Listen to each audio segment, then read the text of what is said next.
Esta es la tarde en el continente americano. Cuando anochece en Europa y amanece en Asia, así cae la tarde en el continente americano y transcurre la noche y el amanecer en el resto del mundo. La tarde. ¿Qué tal? ¿Cómo están? Bienvenidos a la tarde de NTN 24. Gracias por estar con nosotros. A nombre de este equipo y de Idana de Chirinos les damos la bienvenida. Como siempre, los invitamos. Las vías de comunicación están abiertas para usted a través de Twitter, @NTN24, la tarde NTN24, mi cuenta personal, @Joely Ramírez. Comenzamos.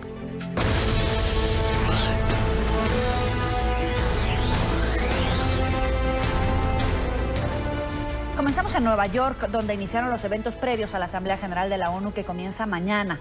Este lunes se llevó a cabo una reunión sobre la lucha contra las drogas en el mundo. Un total de 130 países firmaron un documento presentado por el presidente Donald Trump, en el que se hace un llamado a reforzar la cooperación internacional para reducir el problema de las drogas. Además, esta tarde el canciller venezolano Jorge Arreaza hizo referencia a la iniciativa del Grupo de Lima de denunciar a Nicolás Maduro ante la Corte Penal Internacional por crímenes contra la humanidad. NTN 24 está en el lugar de la noticia. Vamos con Alejandro Rincón, que se encuentra en la sede de Naciones Unidas. Adelante.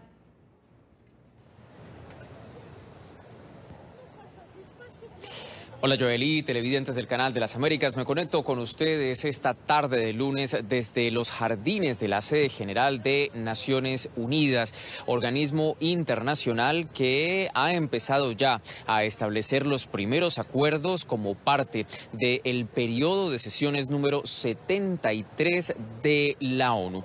En el transcurso de este lunes ha habido dos argumentos clave por tener en cuenta. Primero, un acuerdo que ha establecido todo el conjunto de los países integrantes de la ONU a propósito de una declaración para trabajar por el fortalecimiento de la paz alrededor del mundo. Esto como parte de una serie de eventos alrededor de la celebración del centenario del natalicio de Nelson Mandela. Producto de esta celebración es esa declaración conjunta en donde se pide en conjunto a todos los integrantes de Naciones Unidas que trabajen más por fortalecer la paz alrededor del planeta. El segundo elemento clave viene por cuenta de la agenda establecida por los Estados Unidos, el país anfitrión de esta Asamblea General que más temprano este lunes convocaba una conferencia sobre la lucha contra el narcotráfico. Allí el presidente Donald Trump, quien lideraba esta sesión, enviaba un importante mensaje a la comunidad internacional para que refuercen todas sus estrategias de lucha contra el narco. Esto a la luz de que, como lo reconoció el propio presidente Trump, actualmente países como la Unión Americana enfrentan graves problemas, por ejemplo, por la persistencia del abuso en el consumo de drogas. A continuación, algunas de las declaraciones que entregaba el presidente Trump sobre la lucha con el narcotráfico y el pedido que le hacía a la comunidad internacional en esta materia. Muchas naciones aquí el día de hoy también están tomando acciones decididas. El recién electo presidente de Colombia, Duque, ha hecho campaña para una plataforma antidrogas y ha obtenido una victoria muy impresionante. Felicitaciones. Estamos trabajando para erradicar la producción de coca en su país. Todos debemos trabajar en conjunto para desmantelar la producción de drogas y derrotar la adicción a las drogas. Estados Unidos anunció una llamada global para tomar acciones en el problema mundial de las drogas, reducir la demanda de las drogas, cortar la cadena de producción y fortalecer la cooperación internacional. Esas declaraciones del presidente Trump deben ustedes también ponerlas en un contexto adicional para que den ustedes una mayor cuenta de la trascendencia y de la importancia de esas palabras. Recientemente Estados Unidos amenazaba con desertificar a Colombia por el aumento en las hectáreas de plantación de hoja de coca en la nación suramericana. Y recientemente la propia Organización de Naciones Unidas denunciaba cómo en ese país han aumentado al menos en 17% el total de hectáreas cultivadas de hoja de cocaína. Sin embargo, el mensaje de los Estados Unidos es precisamente que aún, o más bien a pesar de estas dos realidades, pues está firme la estrategia de cooperación entre los Estados Unidos y Colombia en este frente en particular. Y de allí la voz de felicitación al presidente Duque, quien atendía esa importante cita. Ya en el transcurso de la jornada, después de estos dos elementos, hemos tenido también nuevos pronunciamientos de parte del canciller de Venezuela, Jorge Arreaza, quien más temprano en un encuentro con la prensa hacía referencia a varios argumentos que tienen ahora mismo la atención de la comunidad comunidad internacional. El primero de ellos, el propósito de algunos países integrantes del Grupo de Lima de presentar una denuncia en las próximas horas en contra de Nicolás Maduro por crímenes en contra a la humanidad. Le consultamos directamente a los medios de comunicación, al canciller Arreaza, su reacción y la forma como Venezuela recibe este movimiento de parte de varios países del Grupo de Lima, y esta fue su respuesta. Mira, tú sabes que termina habiendo una especie de coincidencia con la posición de Estados Unidos contra la institucionalidad internacional, contra la Corte Penal Internacional, que es destruirla, es minimizarla, es desprestigiarla, es tratar de utilizarla, y además tú sabes que utilizan como argumento, como sustento de la supuesta presentación de un caso ante la Corte Penal Internacional, el informe de un hombre que quiere la intervención y la guerra en Venezuela, que es el señor sicario general de la OEA, Luis Almagro. Entonces imagínese usted de qué se trata, de destruir la institucionalidad, la Corte Penal Internacional, y ninguna corte puede prestarse para semejante elemento. Se trata en todo caso de buscar distintas estrategias para agredir a Venezuela, para agredir a nuestro presidente, y al final terminan coincidiendo con la estrategia de Estados Unidos, que es matar a la Corte Penal Internacional. Este encuentro del canciller Arreaza con la prensa también fue oportunidad para consultar su reacción sobre otra estrategia que un grupo de países busca terminar de concretar aquí en el marco de la Asamblea General número 73 de Naciones Unidas en Nueva York, que es la posibilidad de generar una mesa de donantes para respaldar a todos los refugiados venezolanos, a quienes han huido del país por cuenta de la grave crisis humanitaria que tiene lugar ahora mismo en esa nación. La respuesta de Arreaza también fue a través de una crítica. Esto dijo sobre aquellos que quieren empezar a prestar dinero para apoyar a los refugiados venezolanos. Mira, nosotros nos hemos reunido tanto con el Alto Comisionado para los Refugiados, Filippo Grandi, como con las autoridades de la Organización Internacional de Migraciones, y vamos a coordinar cualquier acción. De hecho, entiendo que hay una reunión el miércoles, ¿no?, que está convocando Colombia, por cierto, y que supuestamente van a acudir donantes. Nosotros tenemos planes de asistir a esa reunión y aprovechar el contexto, los presentes, para pedir entonces recursos, por lo menos unos 500 millones de dólares, tanto para financiar la repatriación de venezolanos que quieren regresar. En Perú tenemos una lista de más de 5.000 venezolanos que han colapsado la embajada. En Ecuador, tanto en Quito como en Guayaquil, en Buenos Aires, en República Dominicana, en Brasil, ya han regresado, gracias al Plan Vuelta a la Patria, casi 3.000 venezolanos.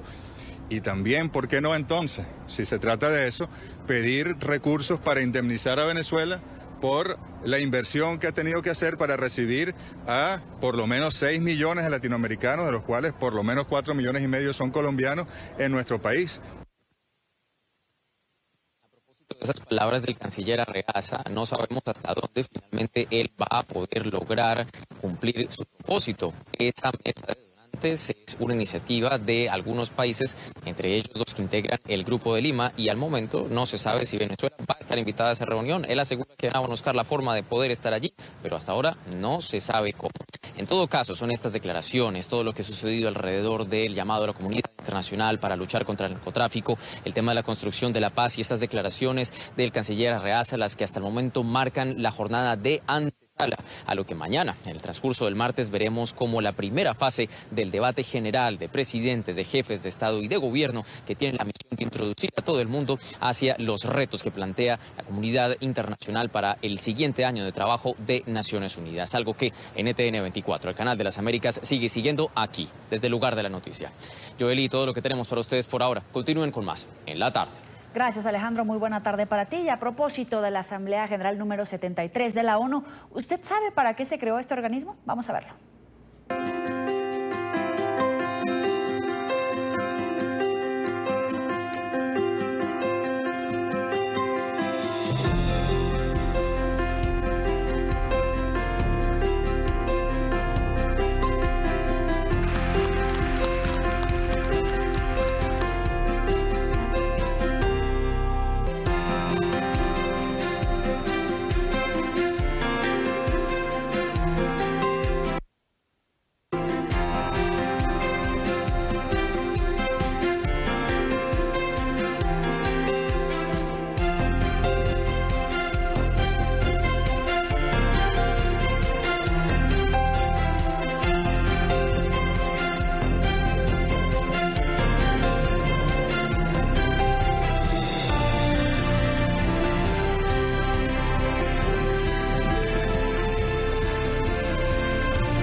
Ahora, paralelo a la Asamblea General de la ONU, 5 países van a firmar mañana martes una carta en la que piden a la Corte Penal Internacional abrir una investigación sobre crímenes de lesa humanidad en Venezuela.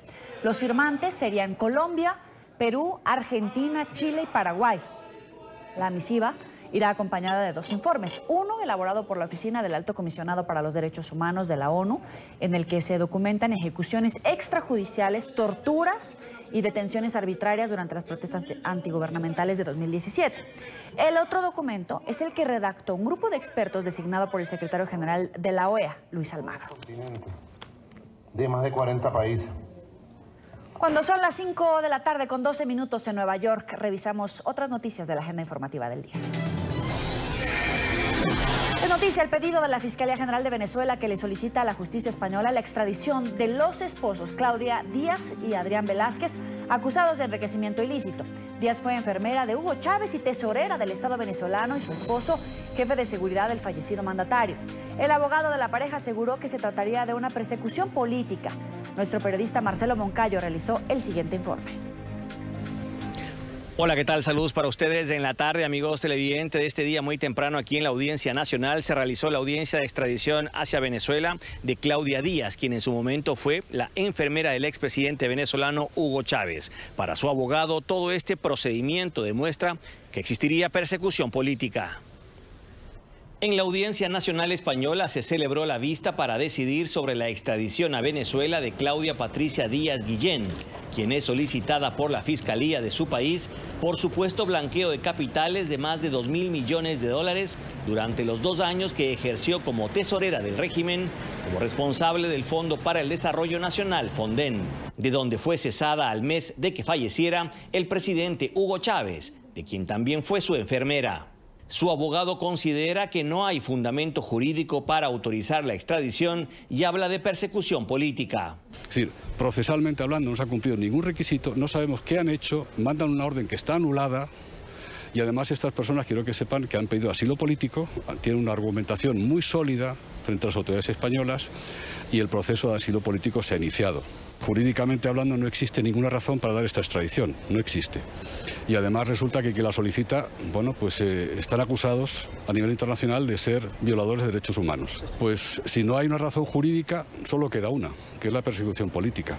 Para Carlos Tablante, autor de los libros del Gran Saqueo y Estado Delincuente, las evidencias que ha recopilado en contra de Díaz Guillén y su esposo Adrián José Velázquez demuestran cómo la pareja se enriqueció cuando eran personas de confianza de Hugo Chávez.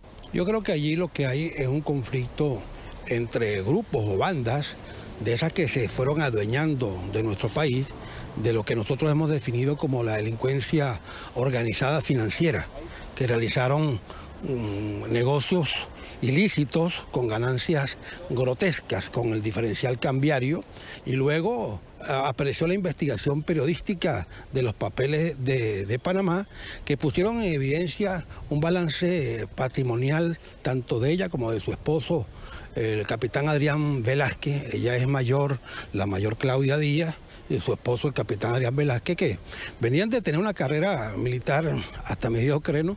Y de repente aparecieron con un balance patrimonial en cuanto a negocios, riquezas y empresas. Por ahora, Claudia Díaz Guillén deberá esperar la decisión de la Sala Penal en la capital española, pues tiene prohibición de salir de Madrid.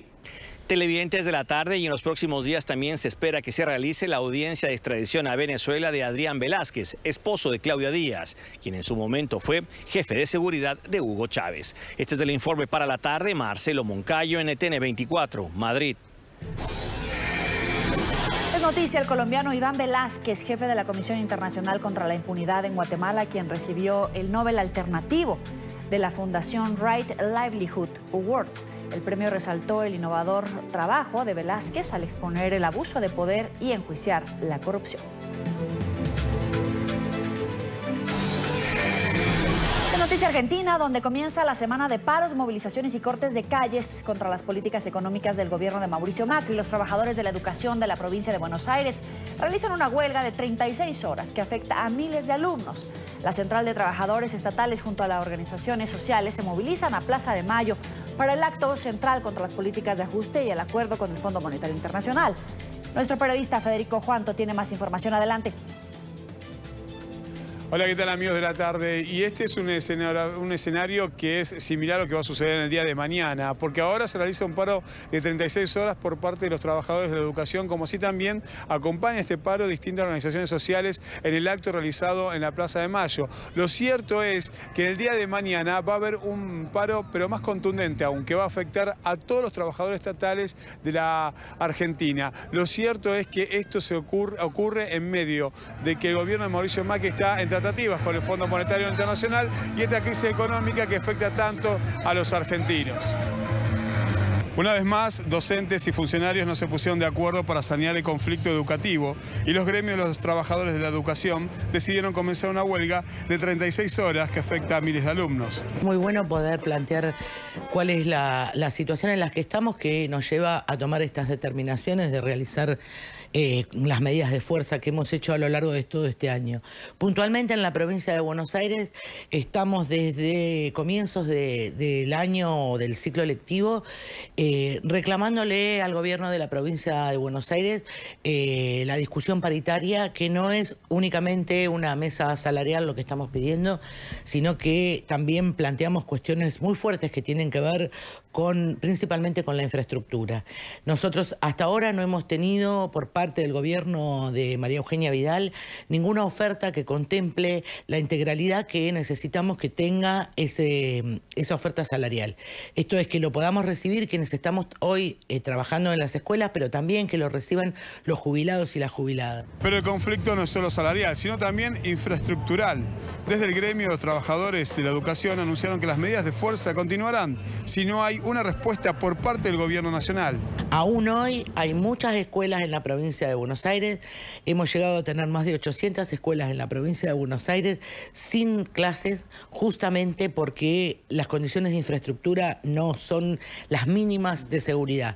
Por eso digo, es verdad que llevamos 22 días de paro a lo largo del año, pero se han perdido también más días de escuela por los problemas de infraestructura que por los días de paro que hemos hecho los trabajadores y las trabajadoras. Que los trabajadores y las trabajadoras vamos a estar en la calle hasta tanto cambie la política económica, cambie la política de entrega, se terminen los despidos y tengamos nuestros derechos reconocidos.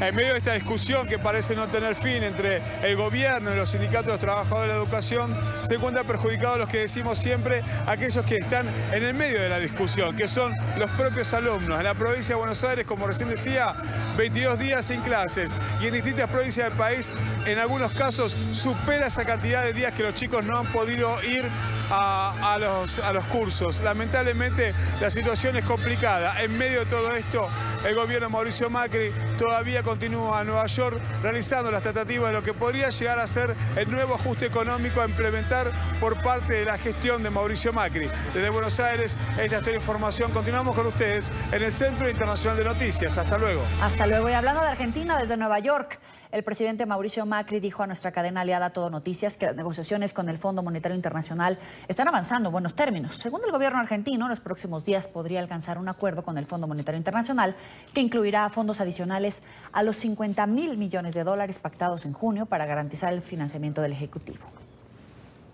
¿Qué expectativa para esta primera jornada? Lo mejor, poder dar un mensaje de optimismo sobre el futuro de la Argentina. ¿Cree que se cierre el acuerdo con el FMI mientras usted esté aquí en Nueva York? No sé cuándo, pero estamos avanzando bien. Gracias. Es noticia en Nicaragua, la represión se cobró una nueva víctima este domingo. Les advierto que las imágenes que verán son bastante fuertes, pero no más que la realidad que se vive en Nicaragua. Se trata de un joven de 16 años que perdió la vida en un ataque de la policía antimotines y paramilitares al servicio del gobierno de Daniel Ortega contra una manifestación opositora. Una vez más, una protesta antigubernamental en Nicaragua es reprimido por paramilitares afines al gobierno. Opositores nicaragüenses salieron a marchar para exigir la libertad de quienes consideran han sido apresados injustamente por el régimen orteguista. La marcha, que llevó por nombre Somos la voz de los presos políticos, agrupó a familias de apresados, maestros, estudiantes y movimientos sociales. En videos compartidos en internet se ve cómo la policía y orteguistas asediaron e intimidaron la protesta. Los manifestantes se dispersaron y buscaron refugio en casas vecinas y en la parroquia católica Nuestra Señora de las Américas en la capital nicaragüense. La Oficina del Alto Comisionado de Naciones Unidas para los Derechos Humanos ha responsabilizado al gobierno de más de 300 muertes, así como de ejecuciones extrajudiciales, torturas, obstrucción a la atención médica, detenciones arbitrarias, secuestros y violencia sexual, entre otras violaciones a los derechos humanos. Ortega ha negado las acusaciones y ha asegurado que se trata de un intento de golpe de Estado.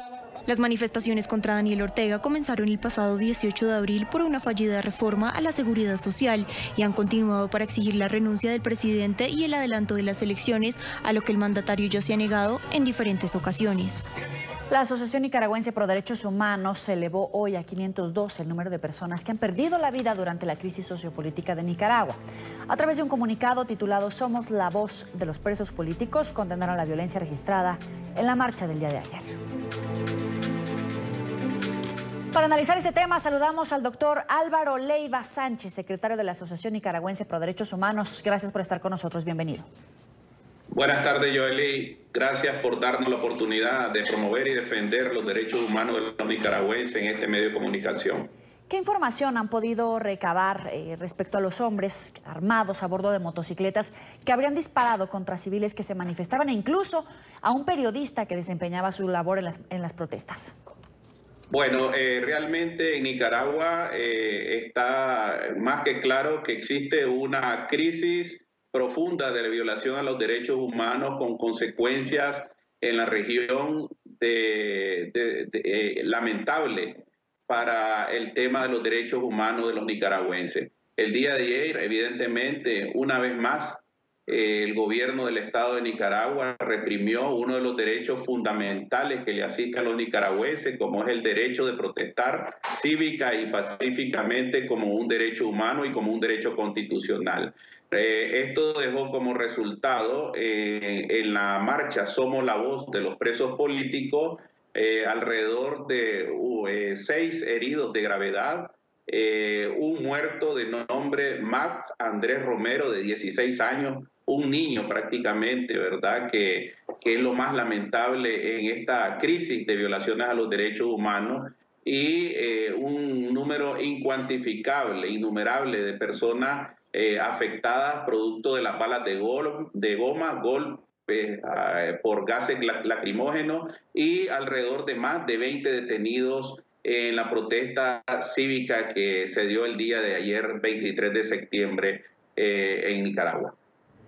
Ahora, resulta que en el día de ayer una mujer recibió un disparo en el pecho y otro joven de 16 años, Matt Romero, falleció, pero al parecer porque no fue recibido en el primer hospital donde lo trasladaron. ¿Usted tiene confirmada esta información y los motivos por los cuales no se le habría otorgado el servicio a este joven?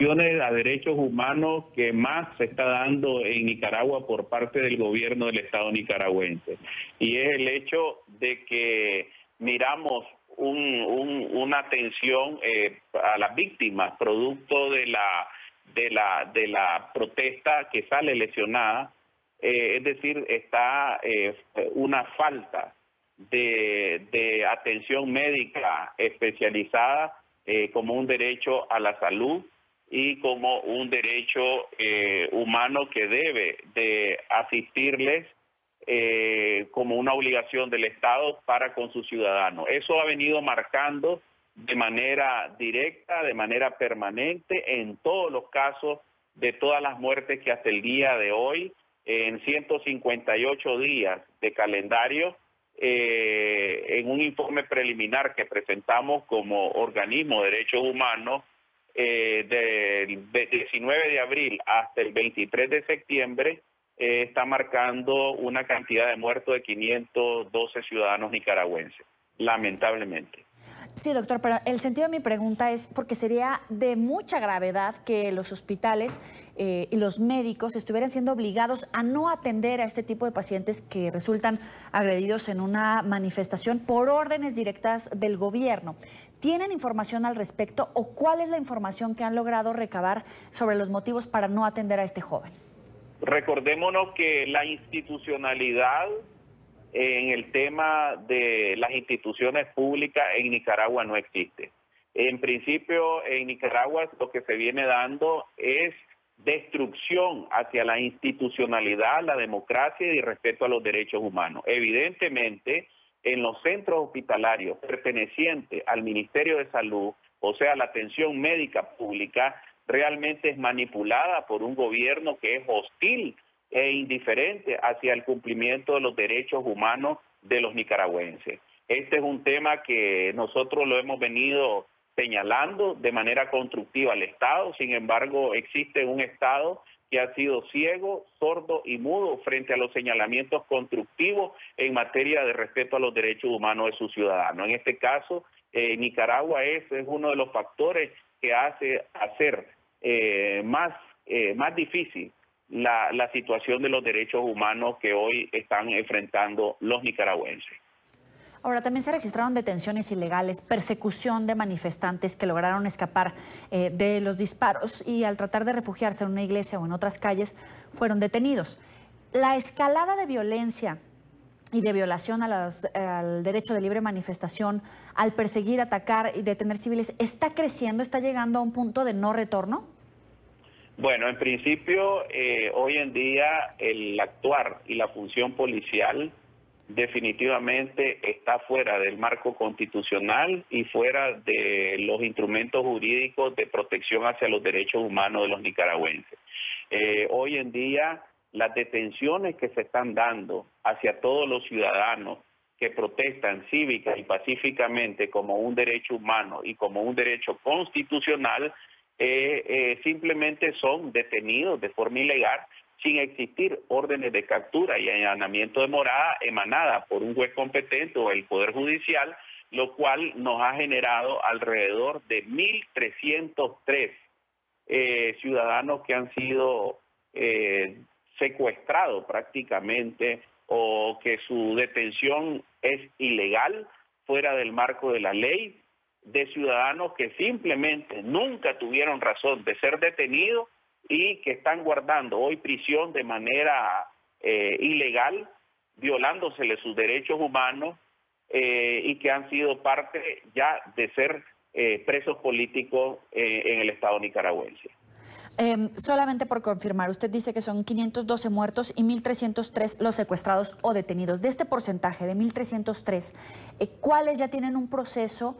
¿Cuáles ya, qué cantidad o porcentaje por lo menos ya está en libertad? Y preguntarle, ya se cumplen 5 meses de esta crisis y además, pese a los esfuerzos de diálogo, de encuentro, parece que no hay un paso atrás por parte del gobierno del presidente Ortega. Bueno, en principio nosotros le hemos señalado a la comunidad internacional y al mismo Estado de Nicaragua su falta de voluntad política de mejorar la radiografía de los derechos humanos y de tratar de recuperar la paz social que tanto demandamos los organismos de derechos humanos, nuestra Iglesia Católica y la sociedad nicaragüense. El tema de los ciudadanos secuestrados, porque no hay otro término más que decir que son secuestros fuera del marco de la ley, porque no pueden ser catalogados de ciudadanos detenidos, simplemente no podemos decir más que el caso de 2 ciudadanos de esos 1.428 que han sido detenidos hasta la presente fecha, y que realmente la cantidad de ciudadanos que se les ha instruido el proceso es una mínima parte que han sido condenados a casi 30 años de prisión simplemente por protestar cívica y pacíficamente. Ese es el delito que realmente se están enfrentando los ciudadanos nicaragüenses, amparados en una ley que prácticamente es ilegal, como es la ley de terrorismo. Le agradezco al doctor Álvaro Leiva Sánchez, secretario de la Asociación Nicaragüense Pro Derechos Humanos, por estar con nosotros aquí en la tarde de NTN 24. Gracias. No se dejará intimidar por las acusaciones y no retirará su candidatura. Estas son las declaraciones del nominado por el presidente de Estados Unidos, Donald Trump, para ser juez del Tribunal Supremo, Brett Kavanaugh. El magistrado asegura en un comunicado al Comité Judicial que las dos recientes acusaciones de acoso sexual son un esfuerzo coordinado, según él, para destruir su imagen. Nuestra periodista Emiliana Molina tiene más información. Adelante. Buenas tardes. El mandatario estadounidense Donald Trump defiende a capa y espada a su nominado a la Corte Suprema, Brett Kavanaugh, a pesar de dos acusaciones de acoso sexual contra el magistrado. Tras su llegada a la sede de las Naciones Unidas en Nueva York, Trump pone en duda las motivaciones de las dos mujeres que a lo largo de los últimos días señalan a Kavanaugh de un comportamiento indecente durante su juventud. No me dejaré intimidar para que me retire de este proceso. Las viles amenazas de violencia contra mi familia no terminarán conmigo. Este asesinato de mi figura en el último minuto no triunfará. De ser permitidos estos grotescos y obvios asesinatos del personaje, disuadirán a la gente buena y competente de que sirvan a la sociedad. Desde que terminaron las audiencias del magistrado hace 10 días, Kavanaugh ha sido blanco de dos acusaciones de acoso sexual. La primera en poner en duda el comportamiento de Kavanaugh durante su juventud fue Christine Blasey Ford, quien está llamada a testificar este jueves ante el Senado de Estados Unidos. La segunda es Deborah Ramírez. Asegura también que sufrió acoso sexual por parte de Kavanaugh cuando este cursaba su primer año de la carrera en la Universidad de Yale, según la revista The New Yorker. La acusación ocurrió en el año académico 1983 a 1984. Ramírez, de ahora 53 años, recuerda que Kavanaugh se quitó la ropa borracho durante una fiesta en una residencia de estudiantes y supuestamente la obligó a tocarlo sin su consentimiento mientras ella intentaba quitárselo de encima. Es un hombre excelente, con un pasado sin ninguna mancha. Estas son acusaciones insustanciales por gente representada por abogados. Deberían buscar a los abogados que hacen esa representación. El juez Kavanaugh es una persona espectacular y estoy con él. Ya veremos cómo va con el Senado, ya veremos cómo va con el voto. Creo que hay una chance de que esto pueda ser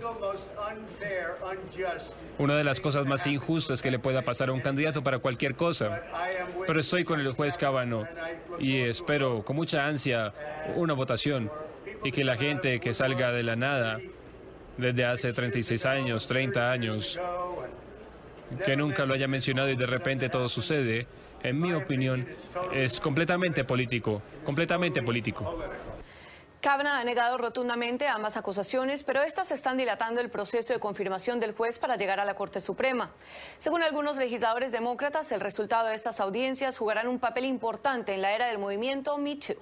Desde Washington, Emiliana Molina, regreso al Centro Internacional de Noticias. Gracias, Emiliana. Muy buena tarde para ti. Mientras tanto, recordemos quiénes son las dos mujeres que denuncian haber sido agredidas sexualmente por Brett Kavanaugh. Christine Blasey Ford fue la primera en romper el silencio. Esta profesora de 51 años tenía 16 cuando asegura fue acosada por Kavanaugh en una fiesta de secundaria en 1982. La segunda es Deborah Ramírez, de 53 años. Según su testimonio publicado este domingo, el hoy nominado de Trump también la agredió sexualmente cuando ella tenía alrededor de 18 años. La acusación data del año académico 1983-1984. Los hechos ocurrieron, según ella, en una fiesta en una residencia de estudiantes. Y no podemos dejar de hablar sobre migración. El gobierno de Trump propuso este fin de semana nuevas medidas contra migrantes legales que hayan recibido ayudas económicas durante su estadía en el país. El haber utilizado subsidios sería calificado como extremo factor negativo a la hora de buscar un estatus migratorio. Saludamos a Paola Serna, que tiene más información. Adelante. Hola, ¿qué tal? Muy buenas tardes. A través de la secretaria del Departamento de Seguridad Nacional, Kirstjen Nielsen, se anunció este fin de semana las intenciones del gobierno federal de limitar aún más la posibilidad para que los inmigrantes legales consigan su residencia o su ciudadanía. De acuerdo con la secretaria, la intención que tiene el gobierno en este momento es que sea aprobada una medida para restringir a las personas que estén buscando su residencia o su ciudadanía si han utilizado cualquier tipo de fondos públicos del gobierno federal. Puede afectar residencia y ciudadanía. Y hasta cierto punto el mensaje que está mandando la Casa Blanca y el Ejecutivo es intimidar y amenazar a los inmigrantes legales, porque ahora estamos hablando de una inmigración legal o de personas que han sido residentes por décadas se están aplicando por la ciudadanía. La parte de ser una carga pública siempre ha aplicado, pero cómo expanden la definición de esa carga pública ahora es a donde está el diablo. Porque si tú vives en tu casa y tú estás documentándote, porque ya tu abuela era ciudadana americana y tu abuela recibe ayuda económica, pero vive contigo en la casa, a lo mejor lo van a usar en contra tuya para negarte la residencia. Si tú eres residente, has sido residente por varios años, pero ahora te divorciaste y eres una madre soltera con niños pequeños y estás recibiendo ayuda para ellos en el colegio de nutrición o de ayuda de ellos para la salud, te lo pueden usar en contra tuya para negarte la ciudadanía. ¿Qué es lo que están haciendo? Expandiendo las reglas que ellos pueden usar para intimidar. Mira, en nuestra comunidad, por ejemplo, el que puede estar más afectado es la comunidad cubana-americana o cubano. Muchos cubanos entran por la frontera, le dan un parol, con ese parol tienen derecho a ciertos beneficios de comida y de medicina. Ahora, el ajuste cubano no requiere que uno pruebe que no va a ser carga pública para legalizarse. Ahora, si ese cubano obtuvo su residencia por bajo ingreso y recibió ayuda económica y aplica para la ciudadanía, se la van a negar. Que como tú puedes ver, el diablo está en los detalles de lo que están haciendo. Porque vamos a estar claros, parte de eso, número uno, intimidar a la inmigración. Pero la segunda parte es crear la imagen que los inmigrantes están afectando de una forma negativa a los Estados Unidos para que la base que apoya a este presidente salga a votar en estas elecciones de noviembre. Y hasta cierto punto es un ataque político. Esta medida en contra de la inmigración ilegal se toma a un poco más de un mes de realizarse las elecciones que son fundamentales para el Partido Republicano. Siempre hemos dicho que nosotros somos como el chivo expiatorio que él encontró para que no lo investiguen más, para que no averigüen más de qué está pasando, digamos, en su administración. Entonces, para nosotros eso no es nuevo. Es como ya lo sabemos y ya no estamos tan ni asustados ni predispuestos como a lo que él diga. Ya lo que estamos es tratando de no darle la importancia que él quiere buscar, porque no la merece. No merece que le demos más publicidad de la que ya tiene. A partir de este sábado tendrán que pasar 60 días para saber si se avala o no esta iniciativa que ha tenido el gobierno federal y que estaría limitando aún más a los inmigrantes legales en Estados Unidos. Desde Miami informó Paola Serna para NTN 24. Gracias, Paola. Y por otro lado, es el primer día de la Cumbre Anual de Concordia en Nueva York. Políticos, analistas y empresarios debaten durante 2 días los retos de la globalización y el impacto en las economías de América Latina. Gustavo Alegret, director periodístico de NTN 24 en Estados Unidos, con la información. Adelante. Saludos, muy buenas tardes desde Concordia. Hasta 11 jefes de Estado o exjefes de Estado, además de 3.000 inscritos en este evento en el que se están analizando diversos retos que tiene la globalización, particularmente el impacto en América Latina, nos llama la atención. Y es que se unen sectores, el industrial, el político, el social, para buscar la sostenibilidad del modelo económico y, por un lado, eso para la parte económica, pero por el otro, para la parte política, los retos. ¿Y cuáles son los retos en la parte política? Preocupan a los que participan en este evento las realidades de Nicaragua y de Venezuela. Son casos clarísimos en donde se fue involucionando de mecanismos democráticos, porque en ambos casos son gobiernos que fueron electos por la gente, hacia autocracias, que es lo que hoy tenemos. En el caso de ambos ya diríamos que hay autocracias, dictaduras duras y puras, como se ha señalado. No solamente nos podemos conformar con las democracias sufragistas que hoy tiene América Latina, sino que es mucho más lo que tenemos que hacer desde el punto de vista de Estado de Derecho, respeto a derechos humanos, consolidación de los regímenes de libertad de expresión, para poder evitar que surja una Nicaragua más, una Venezuela más en el continente. En la parte económica nos llamaba la atención la modernización, la globalización está llevando a la sustitución de los trabajos que hasta ahora eran trabajos manuales por la automatización. Y los analistas aquí en este foro están mirando cómo esta globalización, esta automatización también está teniendo un punto de vista humano. El éxito que está teniendo la economía norteamericana y los riesgos que se presentan sin duda alrededor de los mercados emergentes en la medida en que las tasas de interés de los Estados Unidos y de Europa empiezan a subir, pues está, digamos, ampliándose las tasas a las que colocan nuestros países. Son retos económicos, no hay ninguna, digamos, emergencia, pero básicamente un cambio de ciclo que estamos viviendo. La Alianza del Pacífico ha demostrado que se puede acelerar la integración entre países que básicamente tienen opiniones parecidas. Ahora lo que viene es todo el trabajo que se está haciendo de cara a integrarse con otras regiones del mundo, con países como Nueva Zelanda, como Australia, como Singapur. Pero la parte política llama la atención, Venezuela y Nicaragua, y por eso hemos invitado a uno de los ponentes participantes en esta cumbre de Concordia, el expresidente de Bolivia, señor Tuto Quiroga. Señor Quiroga, gracias por estar con nosotros. Vuelve Venezuela, pero además este año se suma Nicaragua. Es una evidencia de que hay países en los que la democracia no está no solo no avanzando, sino que retrocediendo en el continente, y por lo tanto tenemos que estar preocupados. Claro que sí, porque el socialismo 21, que demostró ser una pandilla de socios listos, delincuenciales, criminales y autoritarios, se ha reducido a 4 enclaves. Las 4 Cubas, la original de la isla, Venezuela, Nicaragua, y en mi país el intento de perpetuarse pretendiendo que ser tirano es un derecho humano. Pero lo que pasa en Bolivia, no es comparable con Venezuela, ¿no? En grado de violencia no, pero así empezó Nicaragua. Yo recuerdo que la gente decía lo mismo en 2011, cuando Ortega se hizo reelegir contra la Constitución y la gente dijo no pasaba nada. Y ahora está matando, porque el que viola la Constitución para quedarse, después mata para perpetuarse. ¿Cómo valoran los recientes acontecimientos que están ocurriendo precisamente en Nicaragua?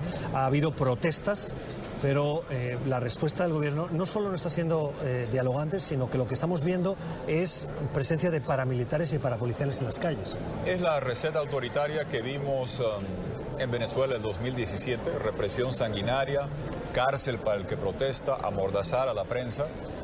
Y se la ve en Nicaragua como la vimos y sufrimos en Venezuela. Está claro de que a sangre y fuego intenta perpetuarse la pareja perversa en Nicaragua, al mismo tiempo que el narcotirano venezolano se va a buscar enquistarse en el poder usando esa misma receta autoritaria y represiva. ¿Cuáles son las opciones que tiene la comunidad internacional? Seguir avanzando en la línea que se tiene. Esta semana es fundamental. Estamos en Nueva York, Asamblea de Naciones Unidas. Nunca antes en la historia hemos llegado a una Asamblea General con un país bajo la doble mira del mundo. En Venezuela hay enviado especial para la crisis humanitaria migratoria que ha documentado NTN 24, tanto de Naciones Unidas como la OEA. Nunca antes se tenía eso. Enviado especial de Naciones Unidas, Stein, de la OEA, Smolansky. Al mismo tiempo, la OEA y Naciones Unidas, en la parte represiva, han hecho informes que muestran que hubo crímenes de lesa humanidad, y mañana es un día fundamental. Primera vez en la historia de Sudamérica que 5 países le van a decir a un tirano como a Maduro: te acuso ante la Corte Penal Internacional por estos 2 informes de la OEA y Naciones Unidas que muestran que se están cometiendo crímenes de lesa humanidad. Esas son las acciones con las que hay que seguir avanzando. Cuando hablamos de realidad política, de retos políticos, frente a situaciones como las de Venezuela o las de Nicaragua, desde fuera parecería muy fácil decir: oiga, hay que buscar soluciones, hay que sacar a los 2 responsables del poder.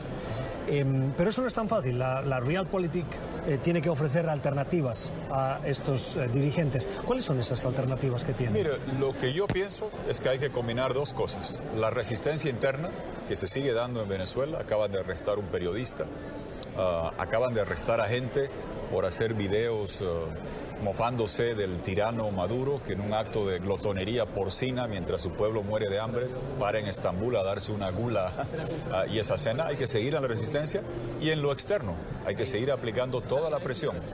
Hay que demandarlo ante la Corte Penal Internacional. Se avanza mañana.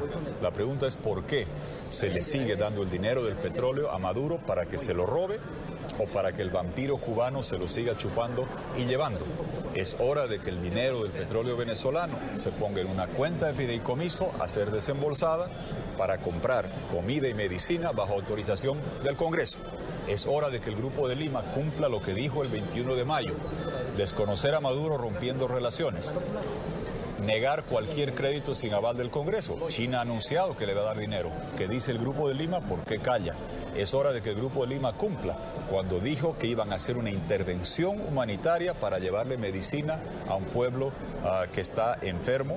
Es hora de que el Grupo de Lima cumpla cuando dijo que iban a congelar cuentas, incautar bienes y sancionar a la cleptocracia criminal, sus parientes y testaferros en todos los países. Panamá lo ha hecho, Suiza lo ha hecho, el resto de los hermanos de América Latina estamos escuchando y esperando que lo hagan. Ha habido una polémica en los últimos 2 días en las que el secretario general de la Organización de Estados Americanos, Luis Almagro, le dijo al representante en los diálogos para la situación venezolana, el expresidente español José Luis Rodríguez Zapatero, que tiene problemas de comprensión y le dijo que tiene un grado de imbecilidad muy alto. ¿Es propio de un dirigente de una organización que lo que busca es buscar consensos para encontrar soluciones, recurrir al insulto personal? Yo no soy, Gustavo, amigo de reemplazar con expresiones rimbombantes la falta de argumentos. Yo te puedo decir que el señor Zapatero lo que está haciendo es mucho más grave que grados de imbecilidad. Es complicidad abyecta, servil y vergonzosa con la narcotiranía. Zapatero invitado por Maduro con una credencial gigantesca, desplazándose con protección del SEBIN, mientras Diosdado Cabello pedía que me deporten. El señor Zapatero se reunió con nosotros 6 de diciembre de 2015 y vino, no sé si a reflexionarlo o a amenazarnos.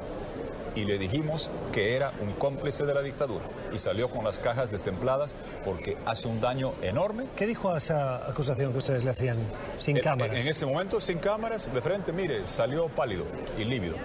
Porque Pero en la conversación privada, yo fui muy claro, no. Además, si lo entrevistas a la calle finalmente asqueado golpeó la mesa y dijo: yo no sigo hablando con este señor, y se retiró. Porque habla del expresidente del expresidente Lacalle de Uruguay, Kuki Lacalle de Uruguay. Nosotros claramente le dijimos lo que estaba haciendo. Desde ese entonces, él era el canciller del narcotirano Maduro. Por eso es mucho más grave que un adjetivo. Es tremendamente preocupante que un expresidente de España sea el garante, el aval, el fiador y el canciller de la narcotiranía de Nicolás Maduro en Venezuela. España va a presentar una protesta. Bueno, nosotros como América Latina, yo presento una protesta ante España porque un expresidente va, se aloja en la embajada con todo el apoyo logístico de los gobiernos para socapar, apoyar y respaldar la narcotiranía de Maduro. Hermanos de España, hace 2 siglos que somos soberanos e independientes. Un venezolano a caballo, con sable en la mano, atravesó los Andes y nos dio libertad e independencia a 5 países, incluyendo el mío, que lleva el nombre de ese gran venezolano, Simón Bolívar. Vengo de Bolivia.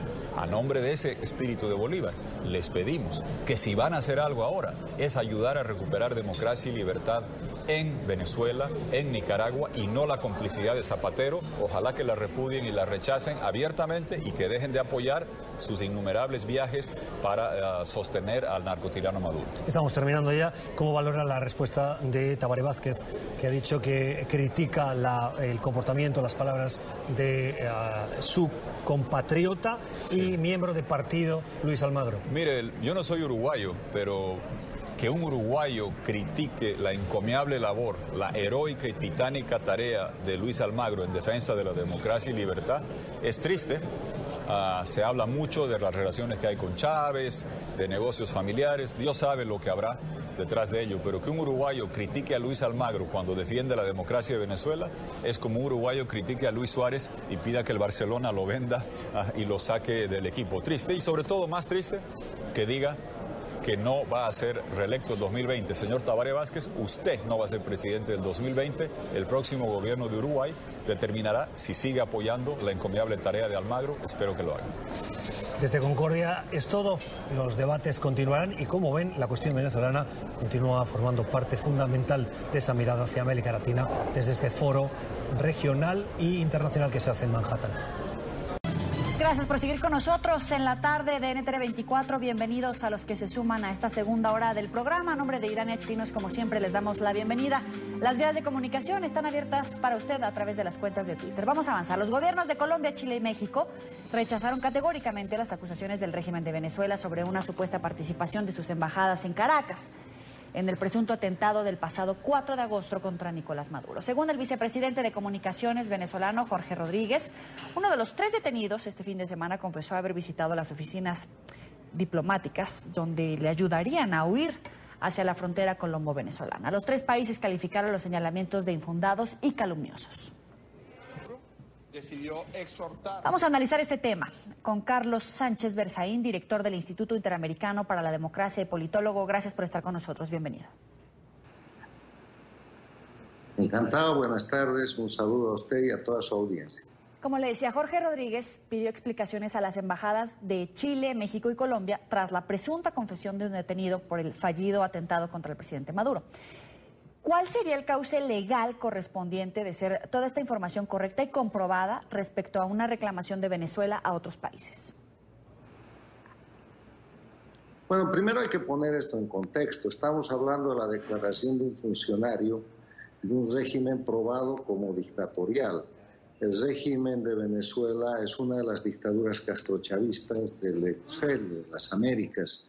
Cuba es la dictadura más antigua, Venezuela sigue, está la dictadura de Nicaragua con Ortega y está la dictadura de Bolivia con Evo Morales. Entonces, en ese contexto, lo que diga este funcionario tiene que ser entendido en el sentido político que está buscando. Y no es otra cosa que la repetición de la vieja coartada castrista de que cuando ellos cometen crímenes o tienen que justificar los delitos que permanentemente perpetran para mantenerse en el poder, buscan a quién acusar. El enemigo perfecto y permanente de la dictadura castrista ha sido el imperialismo norteamericano, los Estados Unidos, y en este escenario Venezuela aplicando la misma receta porque los operadores son los mismos, son castristas, además de Estados Unidos, ha agregado a México, Chile y Colombia porque estos países forman parte del Grupo de Lima que desde hace muchos meses están señalando a Maduro como un dictador y a Venezuela como un régimen absolutamente al margen de la democracia en el marco de la Carta Democrática Interamericana y de la Organización de Estados Americanos. O sea, lo que estamos viendo es una maniobra castrista típica en manos de la dictadura venezolana y no hay aspecto jurídico alguno que considerar. Lo que hay que hacer es más bien denunciar este tipo de repetición viciosa de la metodología castrista en la dictadura venezolana. Pero en este momento el gobierno de Chile rechaza, incluso califica como gravísimas y calumniosas insinuaciones y amenazas del ministro Jorge Rodríguez sobre su representación diplomática en Caracas. Y la misma preocupación la expone el gobierno de Colombia. En este sentido, ¿qué debería suceder con el personal de las embajadas diplomáticas para protegerlos, sobre todo cuando hay una preocupación manifestada por estas 2 naciones? No hay ningún riesgo con los miembros de las embajadas o de las legaciones diplomáticas de Colombia, de Chile o de México, de cualquier otro país que esté acreditado en Venezuela, porque están protegidos bajo las convenciones internacionales y tienen plena inmunidad. Si se le ocurriera a la dictadura venezolana tomar algún tipo de acción contra funcionarios diplomáticos de cualquier país, eso es casus bellis, eso es causa de agresión, es como atacar el territorio y la soberanía del país cuya embajada se está agrediendo. Y en esa dinámica yo creo que no van a llegar a una posición de eso porque todo lo que han estado tratando de evitar hasta ahora, que es una posibilidad de una intervención internacional, con el propósito de mantener la paz y la seguridad internacionales o bajo el principio de la necesidad de proteger, se podría producir muy rápidamente porque si perpetran alguna agresión contra la embajada de Chile, de Colombia o de México, se van a poner en una situación realmente comprometida. Este es un tema en el cual, de nuevo, la dictadura venezolana está repitiendo la cartilla que por 60 años el castrismo ha usado en las Américas y en el mundo. Y lo está haciendo ahora contra países latinoamericanos que la han estado señalando y probando con mucha energía que Venezuela es una dictadura y que Maduro es un dictador. Esto es nada más una coartada donde seguramente han torturado gente, han sometido a vejámenes y a presiones violatorias de los derechos humanos a los que hacen confesar, entre comillas, cosas que nunca han sucedido. Sí, bueno, vamos a tener que interrumpir esta información. Más adelante vamos a seguir con esta entrevista, pero en este momento el presidente de Colombia, Iván Duque, hace uso de la palabra. Vamos a escuchar. Venezuela dijo hoy día que planeaba asistir a la cumbre de migración de venezolanos que está organizado por Colombia. Queríamos saber, ¿está invitado el canciller venezolano de asistir a esta cumbre? ¿Le van a dejar participar? A ver, yo quiero ser muy claro en esto. Lo que hay en Venezuela es una dictadura. Y lo que vamos a tener acá es un foro donde van a participar los países que defendemos la democracia y que queremos la libertad para Venezuela. Mr. President, implement the peace accord between the Colombian government and FARC? I was just referring to that, and in fact I said that we, as a new government, we have committed ourselves so that there can be effective dearmament, demobilization, and reinsertion. So people that truly have committed to make that transition will have our support. Es el presidente de Colombia, Iván Duque, previo a la reunión de la Asamblea General de la ONU que comienza el día de mañana. La crisis en Venezuela es un tema que se va a abordar en esta cumbre y el presidente Duque hace unos minutos ha dicho que el gobierno de Venezuela es una dictadura y bajo esa premisa es como van a participar en este debate. Vamos a continuar con la entrevista que teníamos al aire previo a esta intervención del presidente de Colombia. Sigo con usted, doctor Berzaín. Son horas cruciales en todo caso donde se pueden jugar el todo por el todo, tanto Venezuela como los países a los que está señalando de haber intentado un ataque contra él, como los señalamientos que hacía contra Chile, contra Colombia, contra México. Son momentos de tensión porque otra de las reglas del castrismo es siempre subir la tensión. O sea, llegar a extremos en los cuales puede generar situaciones de confrontación. La historia está llena de ejemplos en la década de los 60, 70 y 80. Los castristas están repitiendo ahora en Venezuela lo que saben hacer. Van a tensionar al máximo posible el tema y para lograr un beneficio en su favor. Yo lo que haría en la posición de Chile, de México y de Colombia, cuyas diplomacias están probadas y son expertas, es simplemente no responder a las provocaciones, rechazar las falsedades como lo están haciendo y exigir las garantías que el derecho internacional establece bajo sanción de las sanciones que también el derecho internacional establece, porque ya le digo, si el régimen dictatorial de Venezuela osa agredir a un diplomático o a varios de cualquier país o agredir a las legaciones diplomáticas, lo que va a tener es un casus belli que va a comprometer mucho más allá del escenario actual la ya precaria situación de la dictadura venezolana. Ahora, ¿qué tendrían que hacer los países como México, como Colombia y Chile?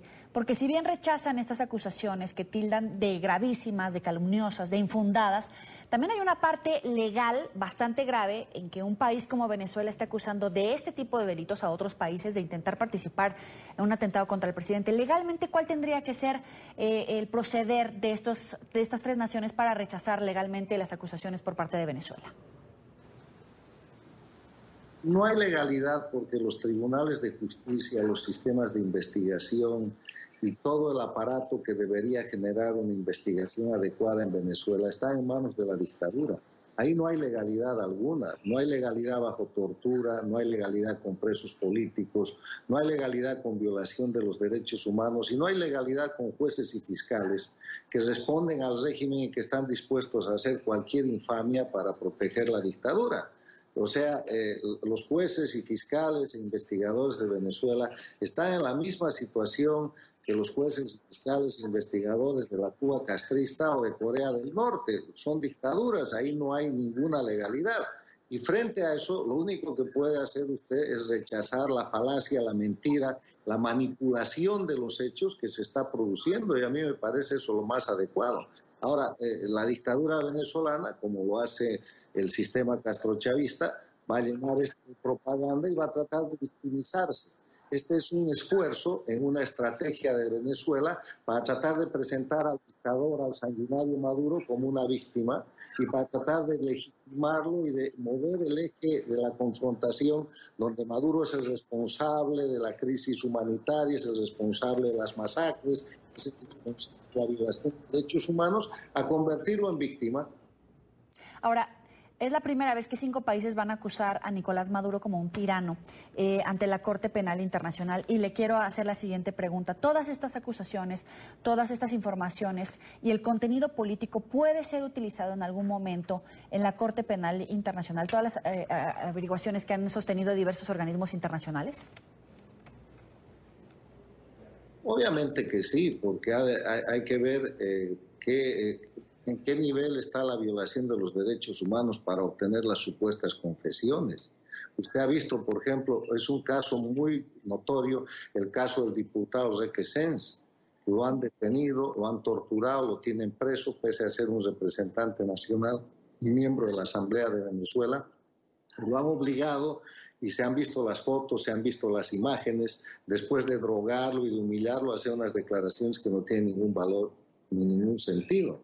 Y en esa dinámica, en dictadura, no hay principio probatorio. Aquí, en vez de utilizar estas indicaciones como algo a favor de la dictadura venezolana y de Maduro, es la prueba de que allí cualquier cosa puede pasar, que se trata de un régimen violador de los derechos humanos, sanguinario y torturador, que está utilizando de nuevo la mentira, esta vez para tratar de acusar a países democráticos en los que se respeta el Estado de Derecho, en los que hay debido proceso legal, en los que se respetan los derechos humanos, como coartada para cubrir los crímenes y tratar de cambiar la imagen del dictador Maduro. No hay dónde equivocarse, y la opinión pública nacional, la opinión pública regional, americana, hemisférica y mundial tiene que tener muy claro que lo que está diciendo Venezuela es una manipulación que solo se puede producir en dictadura, y que no se pueden ver esos hechos como los hechos que sucedieran normalmente en un país con democracia, porque en Venezuela no hay división e independencia de poderes, no hay Estado de Derecho, no hay libertad de prensa, hay violación diaria de los derechos humanos, hay presos políticos, hay perseguidos políticos y hay una crisis humanitaria con millones de venezolanos obligados a salir del país. En esas condiciones, ¿qué credibilidad puede tener el armado, la puesta en escena de una falacia más como esta que está usted comentando y que estamos viendo que sucede hoy día? Es el doctor Carlos Sánchez Berzaín, director del Instituto Interamericano para la Democracia y politólogo. Gracias por estar con nosotros. Muy buena tarde. Con mucho gusto, gracias. Hasta luego. Y tras más de 10 horas de detención arbitraria, fue liberado el periodista Isnardo Bravo, a quien se le impidió salir del país esta mañana de Venezuela cuando se disponía a viajar junto a su hija de 11 años. Autoridades le quitaron su pasaporte. Funcionarios de la Dirección General de Contrainteligencia Militar en Caracas lo llevaron a la sede de la policía para interrogarlo. Luis Laya tiene el informe. Luego de ser notificado de una prohibición de salida del país cuando abordaba un avión hacia Estados Unidos y llevado a las oficinas de la Dirección General de Contrainteligencia Militar de GESIM para ser interrogado por casi 10 horas, fue liberado el periodista Isnardo Bravo. Me sorprendió cuando la muchacha del SAIME me dice: usted no puede salir, usted tiene una orden de prohibición de salida del país. Yo pensé que la muchacha estaba echando broma. Pero después me dijo, no, la orden es de la DIGESIM. La orden está desde febrero. O sea, yo estoy viajando hoy y desde febrero tenía eso. Ellos le llaman alerta silenciosa. Si la persona sale e intenta salir, entonces no se le permite la salida. Presuntamente habría sido llamado como testigo del caso del excomisario del CICPC, Oscar Pérez, quien fue abatido por organismos del Estado en el mes de enero, aunque no pudo dar mayores detalles, pues tuvo que firmar una caución que se lo imposibilita. Sí puedo decir que, lo único que puedo decir es que la investigación es sobre el caso de Oscar Pérez. Me tomaron declaración, los funcionarios que me tomaron declaración, funcionarios bastante jóvenes, fueron también muy respetuosos. De hecho, yo se los hice saber en el instante. Por supuesto, sí hubo un mal rato de uno va a salir de su país con tranquilidad y se encuentra con eso no es lo más bonito. Yo soy una persona seria, yo soy periodista, y los periodistas decimos la verdad y trabajamos para eso. Además, los funcionarios le indicaron que más allá de esta declaración para la cual fue trasladado, no tendría mayores restricciones, y a pesar de la información de los trabajadores del SAIME en el aeropuerto, le indicaron que no tenía una prohibición de salida del país, incluso le devolvieron su pasaporte. Me dijo el que yo no tengo prohibición de salida del país, yo le dije que me podían llamar cuantas veces quisieran, que de hecho, si me hubiesen llamado a declarar antes, yo hubiese declarado sin ningún problema, no tengo nada que ocultar, no me retuvieron el pasaporte está vigente. Tras 10 horas de interrogatorio, el periodista Isnardo Bravo indicó que debió firmar una caución que le prohíbe hablar del caso por el cual habría sido interrogado y en el cual estaría participando como testigo. Esta es la información que tenemos desde Caracas, Venezuela, para la tarde de NTN 24. Luis Alejandro Laya. Para analizar este tema saludamos a Tinedo Guía, presidente del Colegio Nacional de Periodistas de Venezuela. Gracias por estar con nosotros. Bienvenido. Bueno, buenas tardes. Un gusto saludarle. Estamos a la orden. ¿Qué información nos podría compartir sobre los motivos de la detención? Bueno, está claro que la declaración que dio el propio colega Isnardo Bravo, quien forma parte de la Junta Directiva de la seccional Caracas, nuestro colegio de periodistas se divide en 26 sectorales en todo el país, él forma parte de esta directiva de la seccional Caracas, ahí está claramente establecido, dijo que le prohibieron hablar del caso, ya esta es una de las formas en que censuran el tema al cual seguramente fue retenido para interrogarlo, pero habla también de que la medida está tomada el mes de febrero, 7 meses después, solo cuando va a salir en un viaje familiar con su hijita de 11 años, que debe de haber recibido una situación traumática por la detención de su papá en ese momento, que es una menor y que debe estar protegida por la ley de protección al niño, niña y adolescente, pues la razón por la cual es no hablar del caso de Oscar Pérez, del tema de la masacre que se produjo en Junquito, cuando estos andaban, digamos, en una casa y ni siquiera hicieron uso de armas de fuego. Un tema que todavía está un poco oscuro en la relación de explicar por qué pasaron las cosas. Detienen a Isnardo Bravo, le impiden la salida del país, como lo hicieron también con Nelson Bocaranda, otro periodista de Honduras, a quien también le quitaron el pasaporte, y que fue a la Fiscalía y a la Defensoría del Pueblo la denuncia de ese atropello. Isnardo dice que lo trataron bien. Uno no puede sentirse bien tratado cuando le impiden su libertad de tránsito, como lo garantiza la Constitución de la República Bolivariana de Venezuela. Bien. Ahora, el Sindicato Nacional de Trabajadores de la Prensa aseguró que la retención de sus documentos y la prohibición de salir del país representan un nuevo atentado contra la libertad de expresión en Venezuela. ¿Usted coincide? ¿Es un nuevo episodio? Evidentemente, y creo que se seguirá produciendo y generando, porque una policía de investigación, inclusive si se trata de la Dirección General de Contrainteligencia Militar de febrero, pudieron perfectamente haberlo llamado y haber conversado con él acerca del tema que estaban investigando. No esperar 7 meses después para este atropello, que consideramos un atropello, impedirle el derecho a disfrutar de un descanso en familia con su hija de 11 años. Ahora, solo en este mes, un equipo de NTN 24 también fue amedrentado con un cuchillo por un presunto seguidor del oficialismo cuando daba cobertura a una protesta de empleados públicos en Caracas. Le pregunto, ¿con esta cantidad de irregularidades contra miembros de la prensa, se están deteriorando aún más las garantías y libertades de los comunicadores? Mire, están deterioradas desde hace aproximadamente 20 años. Desde que el fallecido presidente insultaba a los periodistas, los ponía en el lista migratorio cuando le hacían alguna pregunta incómoda. Ha habido una agresión permanente contra los periodistas y contra los medios de comunicación, porque los periodistas buscamos desnudar la verdad que se esconde en la noticia. Y el tratar de desnudar con equipo. Es Tinedo Guía, presidente del Colegio Nacional de Periodistas de Venezuela. Gracias por estar con nosotros aquí en la tarde de NTN 24. Avanzamos. En Caracas, el Foro Penal venezolano se pronunció por esta y otras detenciones. Nuestro periodista Oliver Fernández tiene el informe.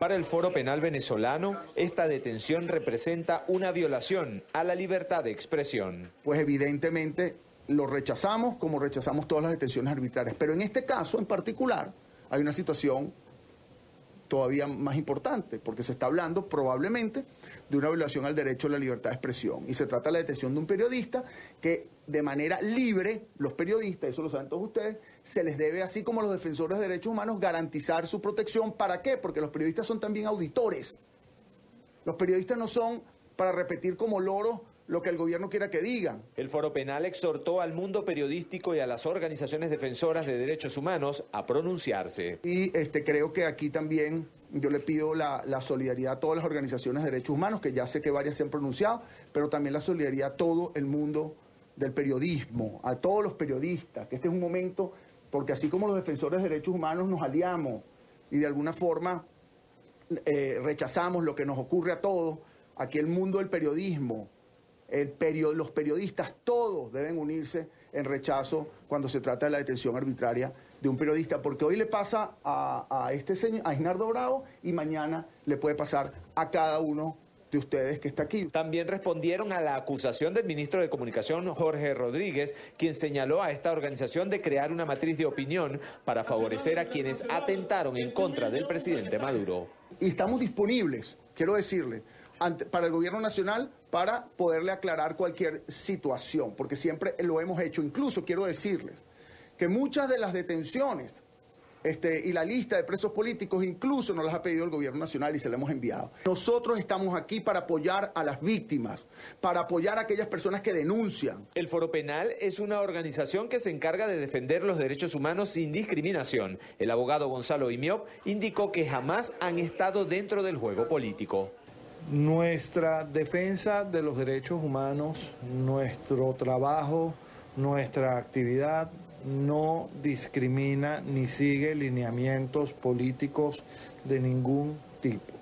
A nosotros nos ha tocado representar tanto a personas que se identifican como opositores al gobierno nacional, como a personas que incluso se han identificado, aún solicitando la asistencia del Foro Penal, como personas que siguen los lineamientos de la llamada revolución o del oficialismo en el país. Según el Foro Penal venezolano, 236 personas continúan tras las rejas por razones políticas. 35 de ellas son mujeres, 3 adolescentes y 71 militares. Es la información que manejamos desde Caracas y con ella los invitamos a que continúen con más de la tarde.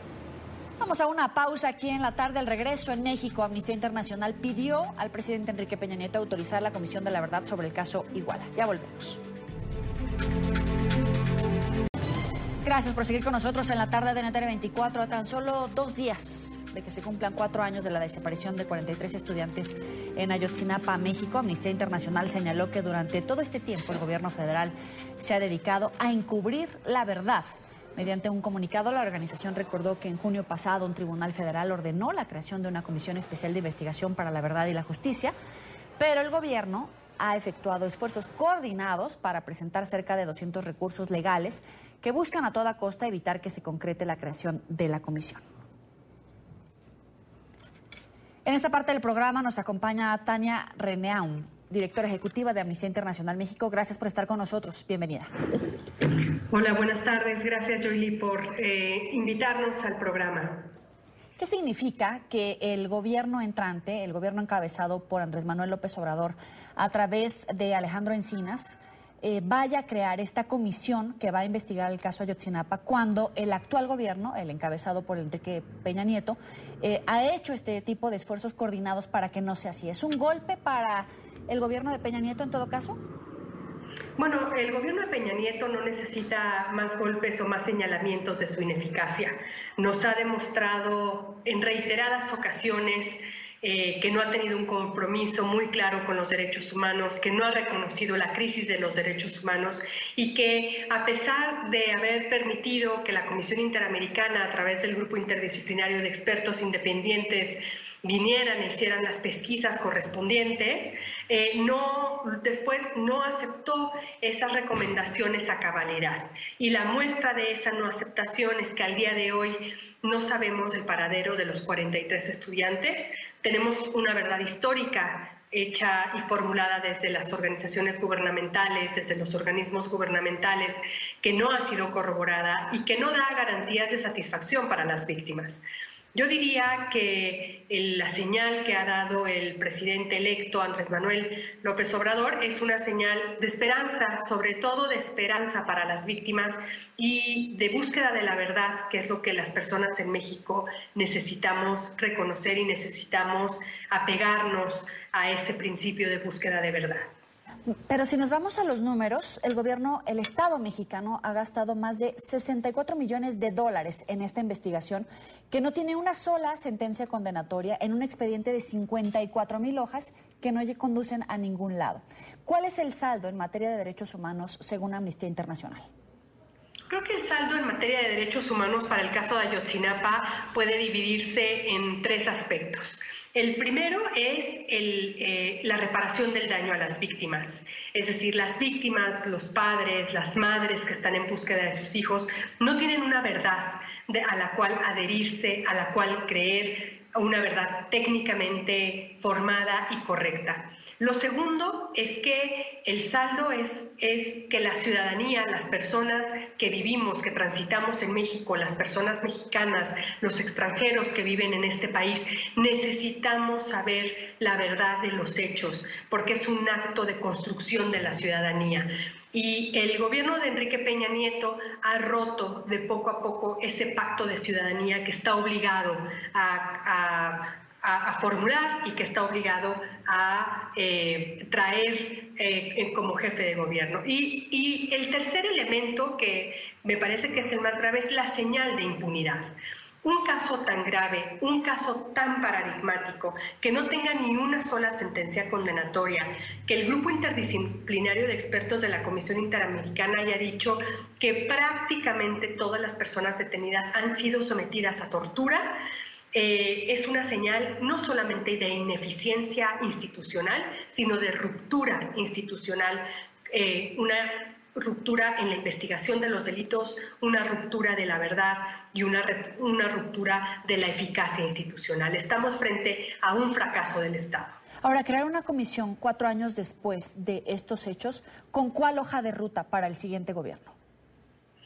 A mí me parece que la hoja de ruta, en primer lugar, tiene que ser poner en el centro la búsqueda de las personas desaparecidas, de los estudiantes, a las víctimas, poner en el centro a los padres y poner en el centro la necesidad de verdad, la necesidad de escuchar una narrativa no solamente convincente, pero una narrativa técnicamente fuerte para entender que estamos frente a la verdad de los acontecimientos. Implica también abrir las puertas de los espacios de la jurisdicción militar y que se nos explique qué pasó aquella noche del 26 de septiembre, cómo intervinieron las fuerzas municipales, las fuerzas federales y las fuerzas castrenses. Ahora, hay mucha expectativa por la creación de esta comisión y los resultados que puede otorgar. Si nos ponemos en los zapatos de los padres, de los familiares de estos 43 jóvenes, a lo mejor la expectativa es encontrarlos con vida, o a lo mejor únicamente combatir la impunidad, como usted decía. ¿Cómo reducir esta expectativa para tener una esperanza real de los resultados, basándose solamente en que no haya impunidad, en que en todo caso se procese a todos los funcionarios sin importar el nivel, incluso el propio presidente, o hasta dónde manejar esas expectativas? Creo que la expectativa es fundamentalmente tener la verdad, saber dónde están los estudiantes, conocer las garantías de no repetición, porque cuando se habla con las víctimas, cuando hemos hablado con las víctimas, también los padres y las madres lo que nos dicen es: no queremos que a ninguna persona le vuelva a pasar esto, no queremos que a ninguna familia le vuelva a pasar esto. La hoja de ruta también está muy vinculada a qué acciones va a emprender el Estado para que estos lamentables hechos no vuelvan a repetirse.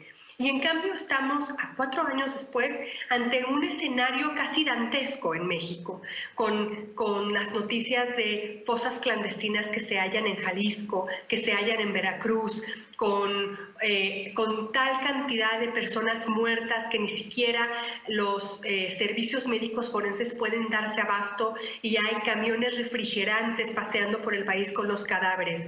Son escenas dantescas que no podemos acostumbrarnos a ellas, no podemos tolerarlas, y tampoco podemos dejar de sorprendernos y de interpelar al Estado de que estas cosas no pueden ocurrir. Por eso las garantías de no repetición son tan importantes en esta hoja de ruta que usted menciona. Tania, usted dice que las garantías de no repetición. Estamos en el momento de transición presidencial en México, además con un cambio no sé si necesariamente de gobierno de izquierda y de centro, pero al final es un cambio de gobierno. La fortaleza del Estado mexicano es lo suficientemente confiable para combatir los niveles de corrupción, de impunidad, incluso de una participación y un trabajo sistemático para encubrirse entre funcionarios, porque eso es lo que hemos estado encontrando repetitivamente en este expediente. El Estado mexicano de verdad va a poderle dar resultados a los mexicanos, no solamente en este caso, sino para que no haya esta repetición de los casos en 6 años. A mí me parece que es una pregunta interesantísima y sumamente compleja, porque por un lado está la voluntad política que está mostrando las personas que están en la transición, que están a punto de entrar a dirigir este país, y por el otro lado están todas las dinámicas institucionales que habrá que vencer en el contexto de la transición política. La gran pregunta es si habrá la fuerza y la capacidad suficiente para vencer las inercias, para vencer años y años de lógicas institucionales que han llevado a la impunidad, que llevan a, como usted bien dice, a que los funcionarios se tapen unos con otros. Tendremos que revisar y tendremos que ir paso a paso construyendo esas narrativas críticas que nos ayuden a vencer estas lógicas de impunidad. Pero la tarea no es fácil y no creo que la tarea pueda ser concluida en 6 años. Es una tarea a largo plazo y así lo tenemos que ver. Y así nos tenemos que plantear en una hoja de ruta a largo plazo para no decepcionarnos, para no cansarnos y para no tener expectativas que no podamos alcanzar en el corto tiempo. Ahora, finalmente, el esclarecimiento de este caso y de muchos otros que están vinculados con la participación del crimen organizado y del narcotráfico pone aún mayor gravedad y complejidad a la resolución. ¿Qué tiene que hacer el nuevo gobierno mexicano para también combatir el narcotráfico, pero ahora desde el punto de vista de las víctimas, como en este caso de los 43 de Ayotzinapa? A mí me parece que tiene que plantearse seriamente cuál es la política que va a tener en el control de las drogas. Es fundamental saber si va a continuar con una política represiva o si va a abrir la posibilidad de hacer un control legal de las drogas, especialmente de algunas que se producen en México y que desde California hasta Canadá ya son legales, como la marihuana. Tendremos que revisar la política de control de drogas, tenemos que revisar la política de seguridad. Nos preocupa que el ejército esté en las calles haciendo tareas de seguridad pública porque las policías municipales y las policías estatales no son capaces, no tienen capacidad técnica o están coludidas totalmente con el crimen organizado para poner orden en las calles y para poder poner orden en materia de seguridad pública. Nos preocupa la permanencia del ejército, pero nos preocupa que tampoco haya un plan a corto o mediano plazo para que el ejército pueda comenzar a salir de las calles y capacitar a las policías locales y municipales, dotarlas de autonomía, dotarlas de herramientas técnicas que les permitan hacer un trabajo adecuado y digno. Le agradezco a Tania Renaum, directora ejecutiva de Amnistía Internacional México. Vamos a estar en contacto con usted. Faltan 2 días para que se anuncie la creación de esta comisión y que se cumplan 4 años de la desaparición de estos 43 jóvenes de Ayotzinapa en México. Muchas gracias por estar con nosotros. Gracias a usted y gracias a su auditorio. Llegamos al final de la tarde el día de hoy. Recuerde seguirnos por Twitter en @NTN24, @NTN24B, @NTN24com, mi cuenta personal @Joely Ramírez. Gracias por estar con nosotros. Pásala muy bien.